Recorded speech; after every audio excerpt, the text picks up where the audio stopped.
வணக்கம் நண்பர்களே, சற்று முன் கிடைக்கப்பெற்ற மிக முக்கியமான செய்தி ஒன்று வெளியாகி உள்ளது. 2026ஆம் ஆண்டிற்கான முதல் சட்டசபை கூட்டத்தொடரில் ஸ்டாலின் அவர்களுக்கு எதிராக எதிர்க்கட்சியினர்கள் அமளியில் ஈடுபட உள்ளார்கள்.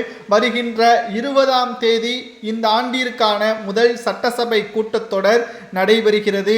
ஆளுநர் உரையுடன் இந்த சட்டசபை கூட்டத்தொடர் நடைபெறுகிறது. கடந்த 4.5 ஆண்டுகளாக ஒதுக்கீடு செய்யப்பட்டுள்ள நிதி மற்றும் தொகுதிகளுக்கு வழங்கப்பட்ட நிதி முழுவதுமாக கொடுக்கப்பட்டதா, திட்டங்கள் முழுவதுமாக நிறைவேற்றப்பட்டதா என்பதை இந்த சட்டசபை கூட்டத்தொடரில்தான் இறுதியாக ஸ்டாலின் அவர்கள் தெரிவிக்க வேண்டும். ஆனால் ஏற்கனவே எடப்பாடி பழனிசாமி அவர்கள் இந்த சட்டசபை கூட்டத்தொடரின் பொழுது நிச்சயமாக திமுகவிற்கு எதிராக சட்டசபை கூட்டத்தொடரில் நிச்சயமாக அமளியில் ஈடுபடுவோம் என்பதையும், இந்த சட்டசபை கூட்டத்தொடரில் ஆளுநருக்கு எதிராக முதலில் திமுக 2025ஆம் ஆண்டு எப்படி செய்ததோ அதேபோல்தான் இப்பொழுதும் செய்யப்படும் என்பதை முன்கூட்டியே தெரிவித்திருக்கிறது அதிமுகவின் தரப்பினர்.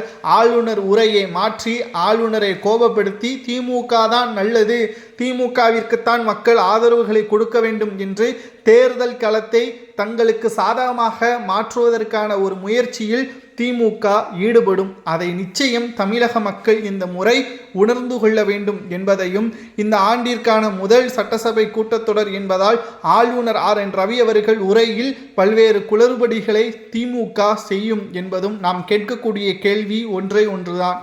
2021 சட்டசபை தேர்தலில் சொன்ன வாக்குறுதிகள் முழுவதுமாக நிறைவேற்றப்பட்டதா?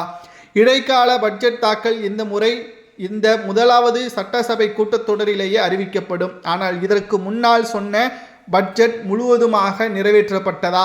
என்ன சட்ட திட்டங்கள் அனைத்தையும் திமுக பின்பற்றியது, எதை மீறியது, எவ்வளவு கோடி முறைகேடு செய்யப்பட்டது என்பதை ஆதாரத்துடன் இந்த முறை சட்டசபையில் எடப்பாடி பழனிசாமி அவர்கள் கொடுப்பார். இதனால் சட்டசபையில் மிகப்பெரிய அளவில் மாற்றங்களும் பிரச்சனைகளும் அமளியில் ஈடுபடக்கூடிய ஒரு சூழலும் ஏற்படும் என்று கூறப்படுகிறது.